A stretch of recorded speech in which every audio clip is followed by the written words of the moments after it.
എൻ്റെ ജീവിതത്തിനെ മാറ്റിമറിച്ചിട്ടുള്ള ആശയങ്ങളുകൊണ്ട് മാറ്റിമറിച്ചിട്ടുള്ളത് അഭിനന്ദനായ ശിഹാബ് തങ്ങളാണ്. ഇപ്പോഴും ഓർമ്മയുണ്ട്.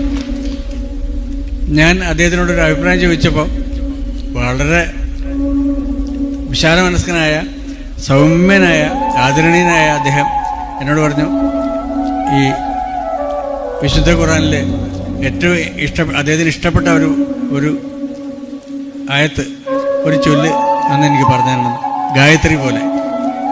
അദ്ദേഹം പറഞ്ഞു, ഇന്നലാഹ മഹസ്വാബിരി എന്നുള്ളത് ഒറ്റ വാക്കാ പറഞ്ഞു. ഇപ്പോഴും എനിക്ക് ഓർമ്മയുണ്ട് ആ വാക്ക്. എൻ്റെ ജീവിതത്തിനെ മാറ്റിമറിച്ചു. സത്യം പറഞ്ഞാൽ മാപ്പ് മാപ്പ് മാപ്പ് മാപ്പ് കൊടുക്കൂ എന്ന് പറയുന്നൊരു വാക്കുണ്ടല്ലോ, എൻ്റെ ഹൃദയത്തിൻ്റെ മിടിപ്പിൻ്റെ കൂടെ ഇപ്പോഴും ഉണ്ടത്. അതാണ് ദൈവത്തിന് പ്രിയപ്പെട്ട കാര്യം. ക്ഷമിക്കൂ ക്ഷമിക്കൂ ക്ഷമിക്കൂ